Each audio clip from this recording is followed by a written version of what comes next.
communists had invaded the home, and my grandma was hiding in the barn, and she saw her family members lined up and killed execution style. So she had to flee to her father's new home for safety. And when her father first opened a door, he was disappointed because he knew his second wife would be angry. So with her life on the line, she was not important. She was not worth protecting. So she's 93 years old right now. And for all this time that I've known her, during family lunches and dinners, she sits with her body facing outwardly because subconsciously she feels that she's not a part of the family. And so my mom internalizes that. She internalizes my grandma's pain, but she doesn't know it's not her movie. She doesn't know she's in her mother's movie.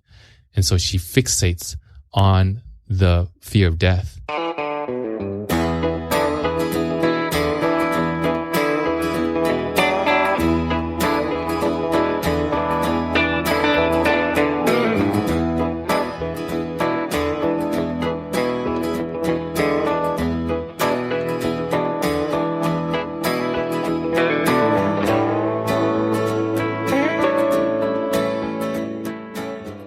What's up? Thanks for stopping by the show. I'm the host, Sean Dustin. This is your first time listening. Welcome. If you're returning, welcome back. Good to have you with us today. First, let's go with The Con. Check it out. New true crime documentary series about the 2008 financial crisis. Everything that the other ones, there's two other ones. One of them is The Big Short, and I can't remember I just read it this morning, but I can't remember what the other one was. It talked about the 2008 financial crisis, but this is beyond all of those. Everything that they don't tell you about is in this one, is in this series. So check it out. First episode you can see for free. Go to www.thecon.tv /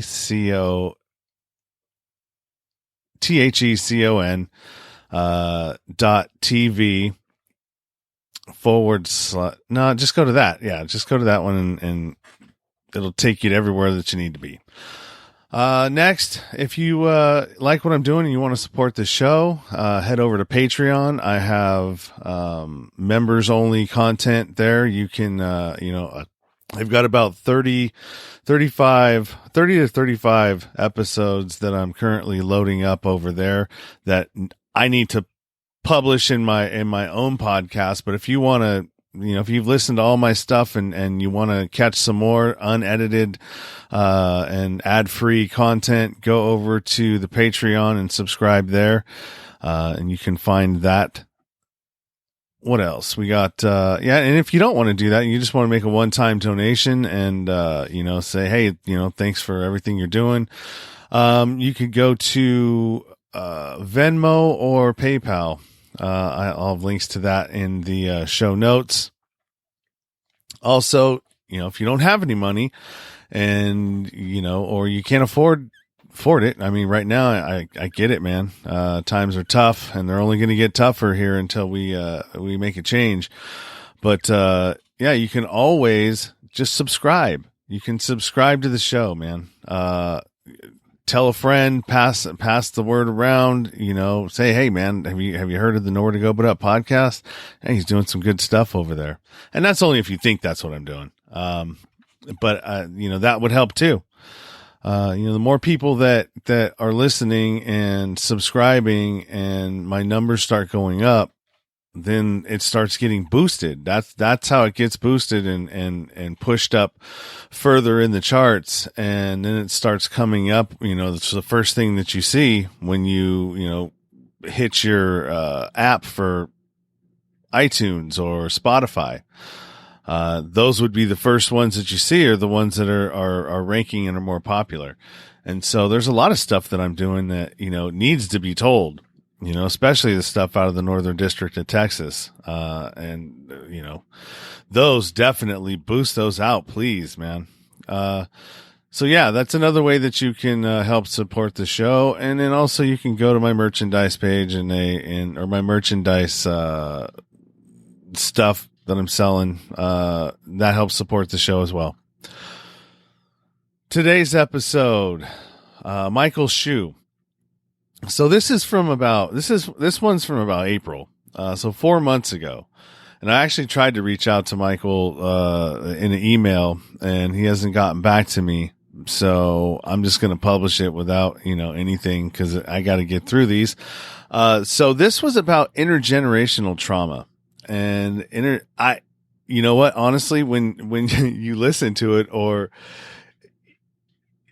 I'm having a hard time wrapping my head around the concept, and I kind of get it, in one aspect of it, but you can definitely hear in one part where I'm just like where I wasn't buying it. Like I was trying not to say anything, but in my head I was like, nah, I'm not buying it, and I feel like it was coming out in the actual conversation. So, but yeah, definitely it was an interesting conversation for sure. He's an author of a book, and he also I think has a private practice too. So. Anyways, it's a good conversation. Definitely interesting. I had an interesting time listening back to it and listening to myself going, oh my God, crazy. So anyways, enough of me, and let's get to the show.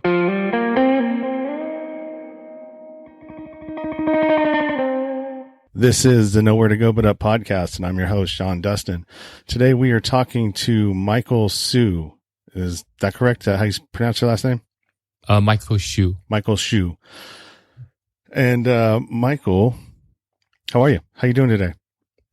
I'm hanging in there despite all of what's going on in our world. Yeah, the uncertainty.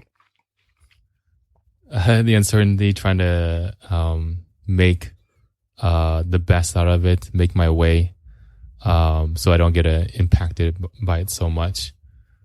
Yeah. Yeah, I mean that's really all we can do, right? You take a negative, and I mean, is it really a negative? I think it's a positive. I think it's we're society has either biology has figured out a way to make us slow down and take notice of yourself, things around you, things you've been putting off, you need to take care of. It's a great time to self-reflect right now. I've been saying that in the last, 5 or 6 episodes.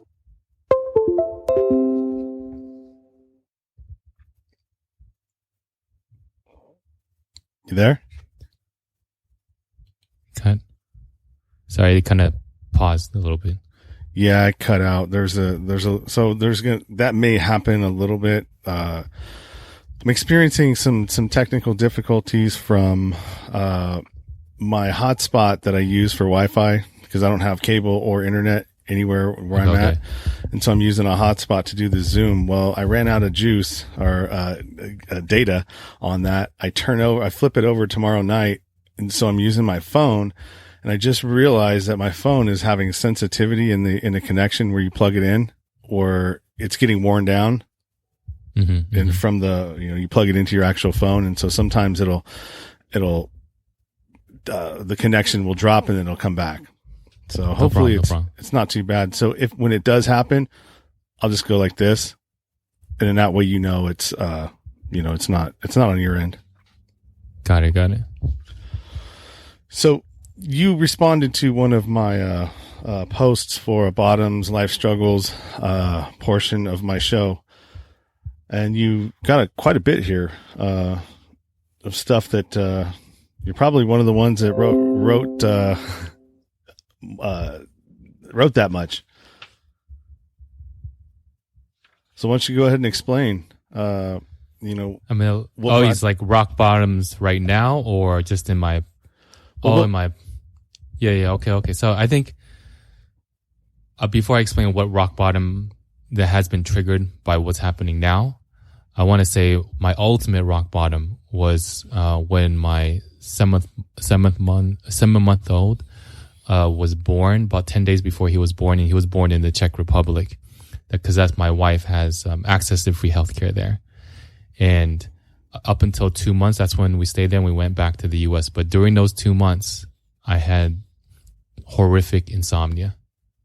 I would sleep for 3 or 4 hours a day and then have to wake up to change a diaper or to go to the restroom. And immediately I feared I wouldn't be able to go back to sleep. And that was almost always the case. And my worst fear was, man, this keeps on happening.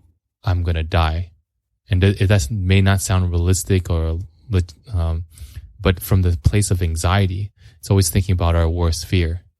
And when I came home, my parents had picked us up from the airport and we had dinner that very same night. And we shared stories on how me and my wife raised our newborn and how my parents raised me as a newborn.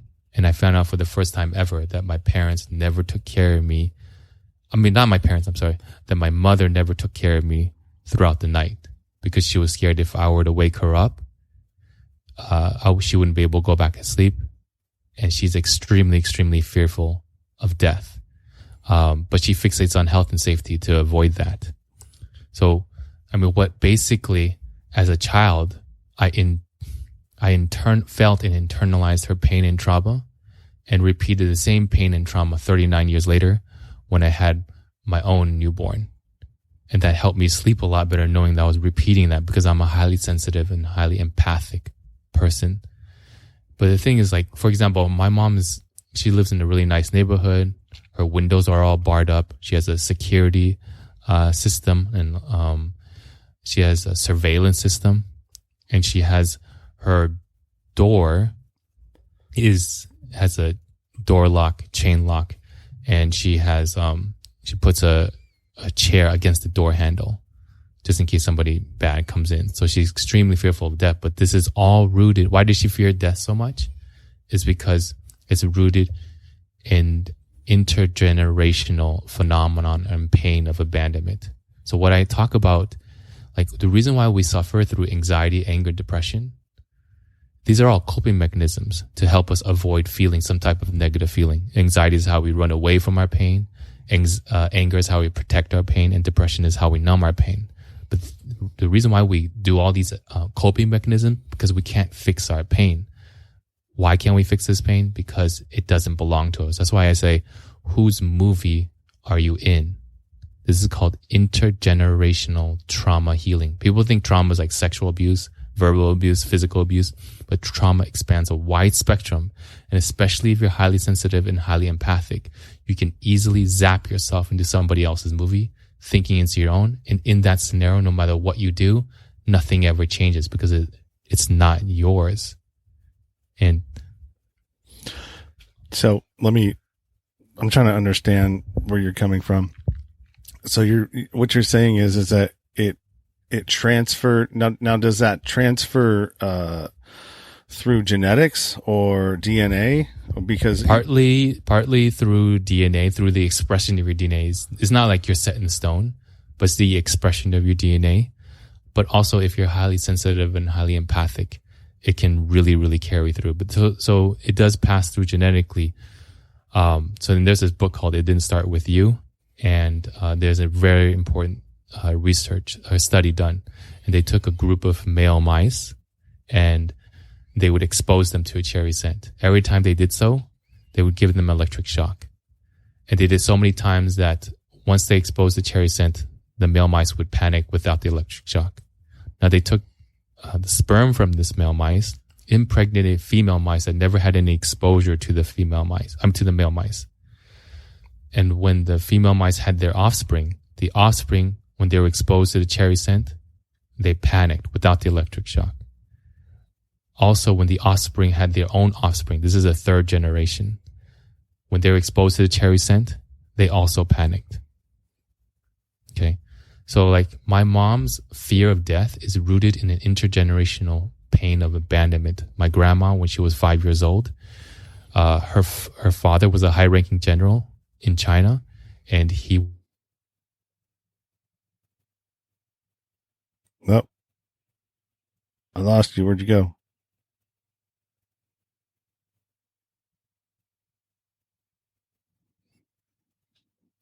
And this isn't on my end.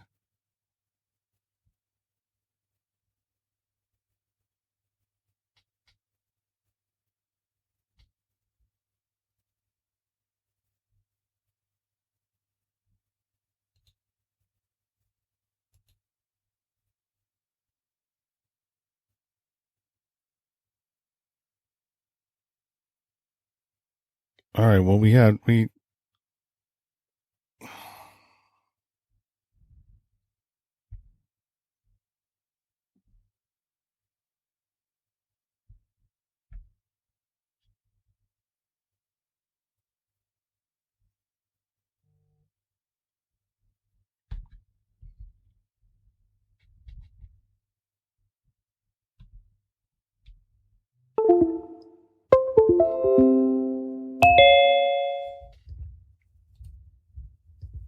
yeah, sorry about that, man. No problem, no problem. Are we still recording? Yeah, it's still recording. All right. So where you had left off was we were talking about your mother and the general. Your grandfather was a general in the Chinese army. Yeah. And my grandma's father was the high-ranking general, and he wanted a wife that was prettier and better and smarter. So he divorced my grandma's mother, and my grandma's mother ended up living a life of extreme poverty and severed from her first child, and very sad and depressed because of it. So that's the first experience of abandonment. The second experience is when my grandmother, so like my grandma's father remarried, and the stepmother did not want my grandmother part of the family because she didn't want to be known as the stepmother or the second wife. So my grandmother was raised by her grandparents, but this is World War II, a lot of death, violence, and murder. And so, communists had invaded the home, and my grandma was hiding in the barn, and she saw her family members lined up and killed execution style. So she had to flee to her father's new home for safety. And when her father first opened the door, he was disappointed because he knew his second wife would be angry. So with her life on the line, she was not important. She was not worth protecting. So she's 93 years old right now. And for all this time that I've known her, during family lunches and dinners, she sits with her body facing outwardly because subconsciously she feels that she's not a part of the family. And so my mom internalizes that. She internalizes my grandma's pain, but she doesn't know this is not her movie. She doesn't know she's in her mother's movie. And so she fixates on the fear of death, because if you die, you cease to exist. And that is the experience of the abandonment. So any questions or thoughts or feelings about that? Yeah. So would that be sort of considered like how animals, how they just instinctually know what to do? You know what I mean? They know where to go, what to do. They know to go to the south. They know to go, and that's all like ingrained in their DNA and their genetics. It's set up that way. So what you're saying is that our experiences, and I think I can kind of agree with you there, that our experiences that we have, all of our, before we have a child, everything that has come before us, even if, I don't know if sexual abuse or any of that would even carry over into that. But what I do know is, and this is from having my own kid, is that my daughter has the same characteristics and does some of the same things that I do. And she never even seen me do it before. And I noticed that she's doing some of the same things. Like I'll twirl my hair when I'm thinking, and like I'd never done that in front of her. And I saw her doing that, and so I'm like, God, I said, well, it must be transferring from our DNA or our genetic memory, or especially if you're highly sensitive and highly empathic. And how do you know that? Is if other people around you are anxious, angry, sad, or depressed, are you able to feel it, sense it, or pick up on it? Mm-hmm. If that's the case, you're in the category of the 1 out of 5 of highly sensitive and highly empathic, and you can subconsciously zap yourself into other people's movies as your own, especially your past family members. And I'll give you an example. So I was coaching somebody on my podcast and YouTube channel, and it's called The Trauma of a Family Murderer. But then that's not what was discussed initially. What was discussed initially is that she had a steady job. She converts as a entrepreneur, and she feels extremely lost. She worries that she's going to fail because as an entrepreneur, nothing is set in stone. You have to create your own way. And that's the main issue. Underneath the fear of failure is that she's not in control. She has to create her own way. Nothing is set in stone. And so like her daughter, she has enough clothes for her daughter to wear a different outfit for 3 weeks in a row. And her daughter will wear one outfit Monday and wear the same exact outfit Wednesday. And her mother will lose it. If her mother's single mother and she has a boyfriend and if he's not listening intently, she will also lose it because she's not in control. And where does this fear of powerlessness really come from? What's this pain of powerlessness really come from? Well, her name is Tia. When she was 1 year old, her mother's sister was murdered by her husband, who was a serial killer. So that's the trauma of the family murder, because the whole family was blindsided that their loved one would be killed by her own husband, and he was a serial killer. He did this many times before. So when she's angry about like, oh, her daughter wearing the same clothes, she's not in control. The small thing like that is triggering that past family trauma of powerlessness. Also, when she wants to be a successful entrepreneur, she's not in control. You have to create your own way. And what's really stopping her is not the fear of failure. It's because she feels powerless. She's not in complete, total control. And so she's in the movie of her past family members. And that's the pain, because there's nothing you can do if you absorb other people's pain as your own. So if you have a trauma that you suffer, whether it's me or you have this trauma or this event in your life that's traumatic, and it basically your genetic memory bookmarks that. Part of it, but I really want to emphasize that this is heavily absorbed if you have the gift of high sensitivity and high empathy. It doesn't mean your genetics are set in stone. In the book, they talk about the expression of your DNA. Is not your DNA actually changes. It's just the expression of it. You can totally undo this once you know whose movie are you in and you get out of it. It doesn't mean, because people who are highly sensitive and highly empathic, they misuse their gift as an emotional sponge. So they will infuse and zap themselves into somebody else's movie as their own. And when you're doing that, nothing you ever do ever changes. Your pain is a hologram. You need to use your gift consciously and correctly and watch the movie. And you have that healthy separation. But it doesn't mean you misuse it and you as an emotional sponge and put yourself into somebody else's movie as your own. That's interesting. I just talked to somebody, and I believe it was in episode 30, when I was talking to those, to the 3 inmates that are currently, in jail or in prison. And I interviewed them on a contraband cell phone that they're not supposed to have in there. Wow. And I was talking to one of the guys, I believe it was, either Sal or Noodles. And he was saying that, you have to be careful, because we were telling, our stories, because I've been to prison too. And, he was saying that you have to be careful sometimes when you're talking to people in there, because you will take on their story. You're as you get closer to these people and you're talking to them and you're exchanging stories and ideas and stuff like that. So you gotta be really careful, because their hate turns into your hate.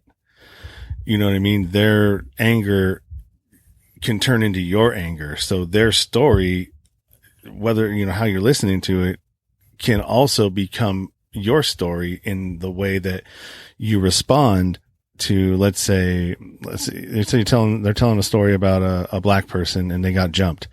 All right. They got jumped by a black person and they're explaining the story. And this could be any race. The black person just came to the first thing that came to my mind. And so now, he's expressing how his his dislike for that race in particular because of what he had experienced. And then now this person has taken on that shirt, you know what I mean? Of how that person feels about that race. And now he identifies and takes on his story, even though he's never experienced anything like that. Now all of a sudden, you know, you identify, or you assume that story and that attitude and the negativity towards that particular race or culture or whatever it is. Yeah. I mean, I was coaching somebody else on the podcast, and he's a massage therapist, and the client, you know, was really stressed, really angry, but he didn't really know at the time consciously. But after the massage session was done, he was just fuming. He didn't know why. Like, why am I so angry? Just short fuse. And he was like, oh, it was that his client's feelings. And this happens a lot in relationships, you know. But most importantly, the movie that we're often living in the most is our past family members. So you go to the root of intergenerational trauma. Like when you talk about inmates, I coach somebody. She's not an inmate, obviously, but her past family members were in a lot of gang violence. But when she first came on the show, she talked about she had social anxiety. She's a single mother. She didn't want to go on dating. She's like, she didn't want to go on dating apps because like she's fearful, like they're not presenting themselves as who they really are. And that's why she doesn't like social media a lot. People are presenting themselves. They only present the good part of themselves. And she also has social anxiety with like presenting her podcast or whatever, because she feels like, what if it's not accepted or received? And see, the root of this social anxiety and this fear of this disdain of people presenting themselves as not who they really are is actually, digging deep, is her father's side, who passed away when she was 8. But his brothers and sisters. So one, her uncle, her father's brother, was a leader of a gang, and her uncle's friend, they were in the house, took him out of the house and shot and killed him because this is rival gangs. So that's why he was killed. So he's supposed to trust his friend, and his own friend killed him. And also her aunt, she was doing drugs with friends at their house, and she overdosed, and her friends left her for her there to die. So again, her friends abandoned her. So when she talks about this social anxiety and people presenting themselves as not who they really are, it comes from this past family trauma, this intergenerational trauma, and she's living it out as her own. Okay, so you don't necessarily need to have, because I understand the blood semen connection there, you know what I mean? The DNA transfer, genetic transfer, but this is a completely different family member who you don't have any, I mean, you share genetics and DNA, but you don't share, first, how would you say that? You don't like share a father, mother. Yeah. It could be uncle. It could be aunt. It's a very, like, it could be a grandparent, a great grandparent, but you're losing me with that one. You're losing me with that one, because I can see the connection, and I'm no expert in anything other than, you know, myself and what I've been through, and things that I've, you know, read about, listened to, heard about, talked to people about. But you're losing me there, because I get the connection with the transfer of DNA and genetics, to offspring, but somebody that you don't have any connection, like, to, I'm not. It's still DNA, because within the same family. But I want you, because I do this process to help people get to the root of everything, called the Emotional Strength F.I.S.T process. Now, F stands for feeling, because we're normally thinking, overthinking. Thoughts and actions are important, but they must be balanced with the act of feeling. Thoughts and actions are the ship that help us get to our destination, but feeling is our captain. So, because when we associate everything with DNA, because I hear it's like a lot of like, it's like our mental way of understanding something, but we must balance it with feeling. And I tell people feeling is healing. We don't want to feel because we associate feeling with feeling pain, but feeling is healing because it connects us to love. So even if we feel that pain, which is really just an emotional wound, we're giving it the medicine love in order to heal. So like I tell people how to reframe. There's a mantra I tell people to center themselves. Problems bring up feelings in us that existed before the problem ever happened. And this is about the thinking mind. The thinking mind says it is a certain problem causing us a certain negative emotion, negative feeling. And so it says, fix the problem and you'll fix the feeling. But the feeling preceded the problem. So even if we fix the problem, the core issue, the core negative feeling still exists. It's going to say something negative about us, but it's not true. They're just weeds. We just need to identify it, uncover it, and pull it out so it doesn't overtake our yard and control how we feel and think on a subconscious level. So this is about, we must understand things from a thought perspective and a feeling perspective. They're a yin and yang. So it's not just, because the thought perspective is like, it's DNA, but it's also the feeling. This is about high sensitivity and high empathy. We can absorb it from our past family members. It doesn't have to be direct. It could be uncle and aunt. It could be so way back, a grandparent. Yeah. That's interesting. Yeah, I'm just thinking about what you're saying. Yeah, that's definitely interesting.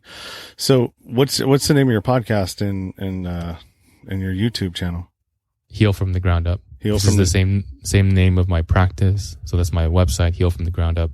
So it's about going to the root of it all, the core of the core. And after you do that, you begin to create your own movie. So then when I say F-I-S-T, feel, identify these weeds, these core negative feelings, separate, because it's not your movie. Whose movie are you in? Once you identify that, then T is the true self. So you begin, instead of living somebody else's movie, you begin creating and directing your own movie. And what is the purpose of that movie? What is the purpose of any movie? To be consumed by others, to help, and to transform others. So do most of the people that you work with, because it sounds like that this affects empaths and highly sensitive people more than the other population. It affects them more so, but I feel like we all are born with some level of sensitivity, so it does not evade us. It does affect us all, but it just affects empathic and highly sensitive people that much more. So there's a lot of, not only, do we have to deal with our, our parents, how they raised us, and it seems like there's just all kinds of things that go into being a person and trying to figure out or unravel, the unhealthy things that have been put into our genetics, our DNA, our psyche, I don't even know what to say, but do you understand where I'm coming from? Being a person is as difficult as it is, right? Let's just say that you weren't in a bad situation where you're impoverished or you got a card that you drew and you're in a third world country and, or a war torn country still. These are all, things that are placed on, it's just like luck of the draw as to where you end up in the world once you're born. All right. Now, you've got all these variables that you're talking about that come into play, as you're growing and trying to figure out why you have, debilitating, factors or anxiety or, all these other things that pop up, as you're trying to live your life. Yeah. I feel like a lot of, being human, living life is difficult. We have all these things that happen to us. And then there's this other element that I want to talk about is intergenerational trauma healing. Not saying this is the everything, but I feel like it can be the underbelly to all the triggers that are happening in our lives currently. So, I coach a lot of people who are emotionally affected by, what's happening with coronavirus. But even like, I don't want to pigeonhole this. I'm not minimizing it. But when there's anxiety, anger, or depression being triggered by what's happening, then it's triggering an underlying feeling, a weed that was there before whatever's happening ever happened. So like with coronavirus, it affects so many people emotionally because this is one common thing. It's a fear of death, because if you die, you cease to exist. Or also for me personally, my wife, 2 weeks before I buy a house, she didn't tell me. She put all her savings into stocks. And then the coronavirus peaked. Half our savings was lost. And it triggered a lot of things. I need to honor my voice in the relationship. Number one. Number two, I attached my self-worth to money, performance, and productivity. I want to create so much. Like I have a dream and a vision and a message to share. But especially now, losing the money, I'm just trying to like think about money, but I'm attaching my self-worth to it. And that when I say directing and creating the movie, then the audience of my movie is not for other people. It's for myself, because I feel I have insecurities. I need validation. The audience of my movie will never take off because it's for myself. I want to feel better about myself. The purpose of my movie is to help and to transform others.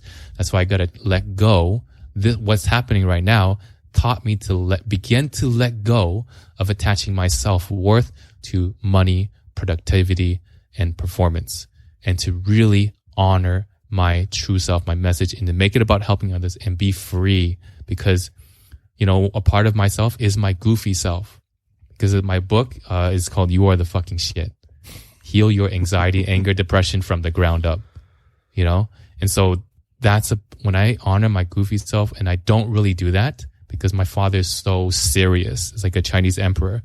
And I don't ever make jokes around him because you don't even say hi to him because he's just so serious with work. He's a loving guy. So I have learned that I say SAM, shit ain't mine. That stuff, like his energy, that's not mine. I don't need to take it on. I just need to live out my true self. And that is my greatest gift to others. Well, that discipline that I'm picking up on, that you're talking about, I mean, that's just part of the culture, isn't it? I mean, the Asian culture is very disciplined in everything that they do.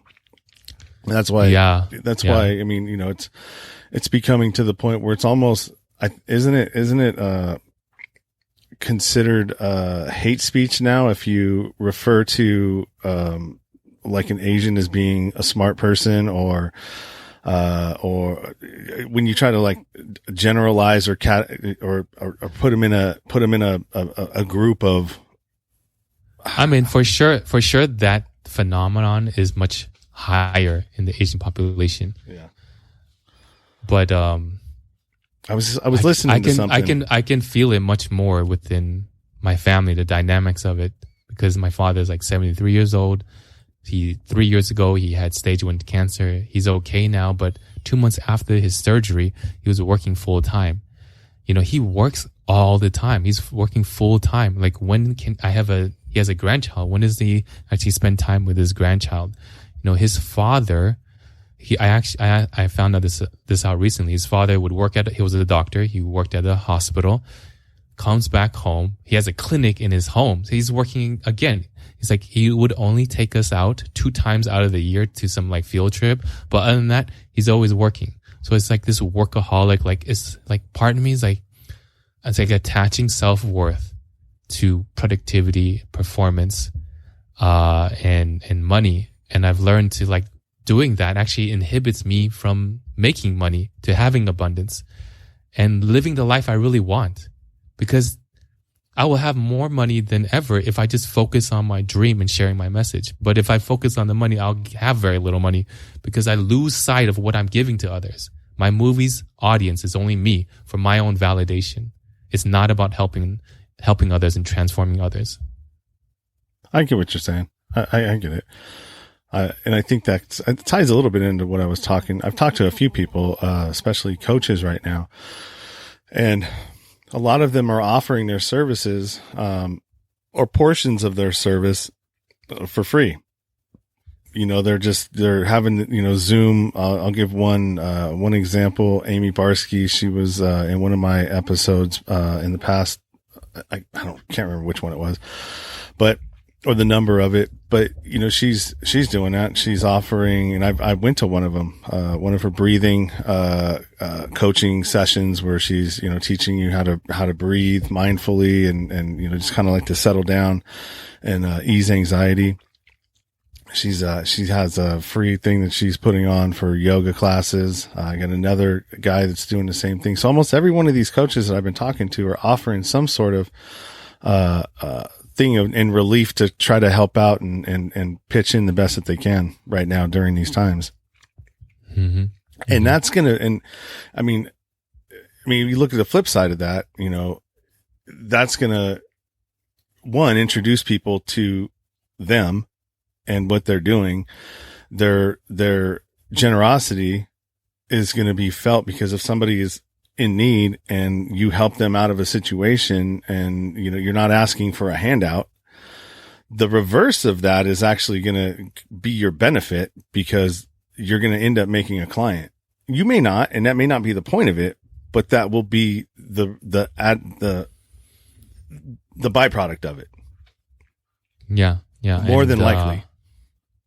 And normally clients see professionals or mental health professionals when they've hit their rock bottom, when they're not in a good space. So as I was trying, I'm going to create a community to bring together people so they can heal the root of their anxiety, anger, depression, and to learn this phenomenon of intergenerational trauma, of knowing who's moved there, and so they can direct their own movie. But the thing is, I was feeling down originally because it's hard to getting clients, and my wife reminded me that this is a better time more than ever, because people's emotional wounds are coming to the surface. What's happening, not minimizing that, but is triggering some emotional wound that's coming to surface so we can heal it. So this is actually a great time to heal the stuff that has been buried. All that stuff I've been telling you about, the finances and stuff, it's been triggered by what's happening. And then I've been able to separate from that. But it was there way, way before. And now I have the opportunity to work through it. I think we're all having an opportunity to work through whatever it is that we've been putting off, or actually, maybe even taking a look at, things that we may not even know about ourselves, but through listening to podcasts, through listening to, other things that are out there. Hopefully people are starting to reflect in a way that they're going to make better changes for themselves when we get out of this. It's almost like we're in a chrysalis period, everybody's Mm-hmm. gone inside. We're making a cocoon. We're trying to figure out what's happening with us. What can we change? What can we do better? What can we, and when we come out of this, we're going to be beautiful butterflies and just flying. Did you get this? I don't know, because I was about to say this very similar metaphor. I heard it from Robert Kiyosaki from Rich Dad, Poor Dad. Because he said, you are the caterpillar. Mm-hmm. Coronavirus is your cocoon. And now it's time to transform into the butterfly. So what you said right there was yeah, no, I didn't get it from him. It's common. To me, it just seems like it's common sense. Everybody's being brought inside. And there's never, I don't know if there's ever been a time in our history that we've been put in a situation where we can't leave our house. Not in my lifetime. I don't know, in our parents, but we're being forced to have to figure out what to do. And I brought this point up. If you're in a marriage that's on the rocks, now you're being forced to deal with this problem. You know what I mean? And you're either going to work through it or you're going to, when you get out of this, it's going to be over. But no matter what, if you've ever been in a relationship, in a divorce or a breakup, a lot good comes from that. Because not all relationships are meant to be forever. Not everybody, is meant to be. I mean, there's people that bring out the worst in you. I've been with some of them, and I've brought out the worst in other people. And, sometimes you just don't belong with people. And hopefully everybody's, figuring out their truth for themselves in this period. And when they get out of this, they'll have a game plan and a target as to where, what direction they want to go, once we all, get out of our homes. Got it. I mean, I see it as a detox. Yeah. That's a good way to so put it. Like too. me and, my wife, like we live in addition of my parents' house. And because we didn't have that money, she couldn't really move out, and it triggered all this stuff, and it triggered a lot of stuff for me. Like we like a few days ago, 3 days ago, we had a 3-hour session with the person that we normally see. It's like we were at each other's throats. We talked about the word divorce. Like it got really, really bad, but now it's a good place. But I'll tell you how bad it was. She's like, we had agreed we're going to move out. We're going to move to Czech Republic June 30th. And then something happened, something about family. Like my grandma wanted to hold our child, and so it triggered something. And then like it went in a huge spiral, and she said, I want to move out June 1st, blah, blah, blah. And okay, I want to move out next week. That's what she said. Next week to Central California. And if you don't, I'm going to go by myself. And I was like, and my friend's like, that's not legal. And then so I even called the police, is that legal? And like, oh, well, it's nothing we can do about it. You have to call a lawyer. And that's the depths. Like that's how crazy it was. But we're loving to each other. We were able to communicate all the stuff that we were bothered about in this session. It all came out. We were able to come to terms, but it keeps happening, right? Another struggle another hurdle comes up. We keep coming back together, and this is stuff that we need to work through. And just what's happening just brought it up to the surface. It's a detoxification system. It's a detox. We're able to get it out of our system, and we're able to come together more lovingly. But I ain't gonna deny it's hell. It felt like hell. This is a huge struggle. I'm not saying this is all flowers and stuff. It is hell. Like what I said, that was hell, and I'm still feeling the after effects, but we are in a much better place now. That's good. I mean, it just takes work. Relationships they're not easy. If they were, everybody would be together forever, and it'd be roses and unicorns. Unfortunately, that's not the world we live in. We live in a world that our attention has been grabbed from all directions. There's podcasts, there's dating apps, there's all these things that are out there around us that are vying for our attention. And that's recent. That's within the last 10 to 15 years. And the addition of the smartphone, which now you have all of this available at your hands. You know what I mean? Right. It's another form of addiction. Yeah. I mean, it's all there, and it's just a matter of, I don't think that society was ready for how fast the technology is moving. Honestly, I don't. There's some good things about it. Can you give me an example? Well, so like this, all right, this is great. All right. This is the only way that this is if we didn't have this, all right. No, you know what? That's a good question. Let's expand on that for a second. Well, we're running out of time. I gotta start wrapping this up because I got another one at 2.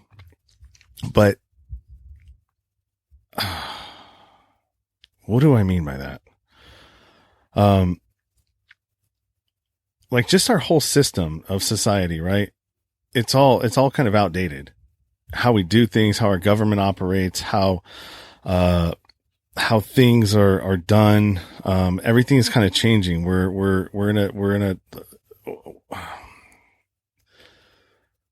the way that we would apply things in the past don't really apply now because there's other ways of, technology has taken a lot of the guesswork and stuff out of things. It's made things easier for us. Yes. But we're still stuck in that mindset of the old manual way. You know what I mean? Because not a lot of there's some of us maybe that don't even understand. Like the baby boomers, absolutely don't know technology. They don't know. They're still stuck in this old way. You know, does that make sense? Or am I? I mean, technology has its good and has its bad. Like, it's good. Like, our body is made perfectly, and it coincides with Earth. Like, if you want to be healthy, you got to eat your nutrients. There's no way around it. You can try to manipulate the system and give a medication to lower your blood pressure. But if you don't know why you have high blood pressure, you're just treating the symptom and not the cause. And technology is good. Like this is amazing that we're able to communicate. But it is a form of addiction. I have clients who are, alcoholics, but they're just as addicted to their smartphones, which is what we're all addicted to. And we do that to avoid feeling, to avoid some type of emotional pain, and feeling is healing. So we're so used to, like, when something doesn't go the right way, like when my relationship goes sour, I'll watch a bunch of movies on Amazon Prime. I'll eat a bag of chips. I just want to avoid and numb, but that's just an escape. Yeah. But if I avoid a feeling, it's an emotional wound. And what happens to a wound that we avoid? It only grows. We have to know what it is. We have to feel it. Feeling is healing. And then we're then able to separate from it. Yeah, no, that's a good way to put it. Sorry, you stumped me on that. And maybe what I was saying is, I mean, I know I have an explanation for it, but I think a little bit of what I was saying is just something that I'm regurgitating from what I hear, and that makes sense to me. And, sometimes we do that. We'll listen to what somebody else says, and then we'll start regurgitating it as our own because we identify with it or we agree with it, and I do think that everything needs to catch up.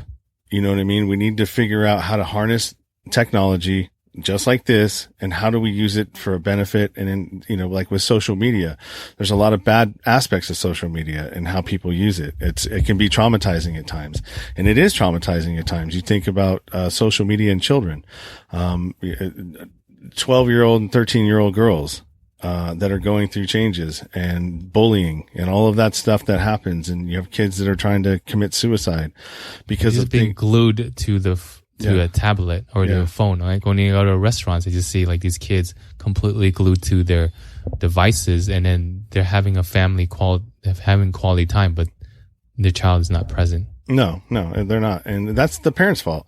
That's the parents' fault for not wanting to one, set boundaries, and two, they don't want to be bothered with it. It's easier just to hand off the tablet and throw Peppa Pig on there. And, the reason why I say Peppa Pig is because I'm guilty of that myself. My daughter has a Kindle. She's 3 years old, and it's almost impossible to get her ass off of that damn thing once she's on it. And when you said the Kindle? Yeah, the Kindle. She has a little Kindle that she watches her apps on, like Peppa Pig or whatever games that we put on there, like learning games. But I mean, it's like you try to take her away from her, get her to pay attention to something, and then it's like immediate meltdown. So that's something that we got to work on. Not using that as a crutch for our parenting. We know that's gonna make her be quiet and do what we want her to do. So she's figured out a way to manipulate us, or we've allowed this to transpire. So, I mean, it's something that not just her, just any of us as we use social media. Sometimes I'll just watch hours of YouTube videos and just scroll Facebook, random stuff, because I'm just trying to avoid feeling. Yeah. Whatever it is, but feeling is healing. You identify whatever feelings you're going through. There's actually a process I use called PEWF, proof process. What's the problem? What's the emotion? Stretch it all the way to your worst fear, worst case scenario. So like, for example, I said I had those sleep issues. Worst fear is I die. Now, if my worst fear came true, how would that make me feel about who I am? There's 3 common feelings. FWP, failure, worthless, and powerless. So if I were to die, I'd be worthless.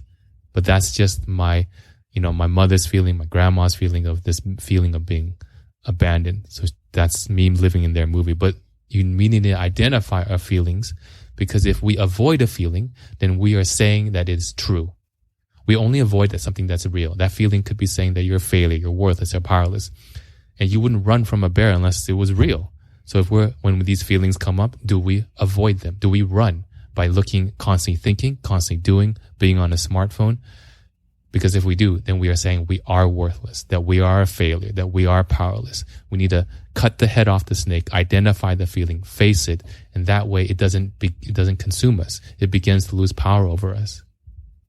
All right. Well, I think that's a good point to end on. And I want to thank you for sharing with the listeners your perspective and your point of view. It's definitely one I had never thought about. Not in the way that you're presenting it. So yeah. Thank you. And then what I will do is shoot me an email of everything that you're going to want to have on your show, on the peer about you and your book and everything else, and places that you want my listeners to be able to go to find you in the show notes. And go ahead and give a shout out right now to whatever it is that you want to plug. Yeah, you can find me at healfromthegroundup.com. Check out my podcast, Heal from the Ground Up, and my YouTube channel, Heal from the Ground Up, or Instagram. All of these things, I feature coaching sessions. I actually coach people through the process from A to Z, go to the core of the core. And I love memes. I actually have this sign. I make signs, I write on it. And yesterday I posted something with my 7-month-old. I put my underwear on my head. I put my mom's bra on his head. And my sign said, success is impossible without play. Right on. Yeah. All right, Michael. Well, I appreciate it. And like I said, everywhere to find Michael is going to be in the show notes. So make sure you make your way there. And good luck to you in this situation that we're in. I hope that, the best of luck to you, brother. Thank you. Thank you so much. Thank you. Bye. All right, bye.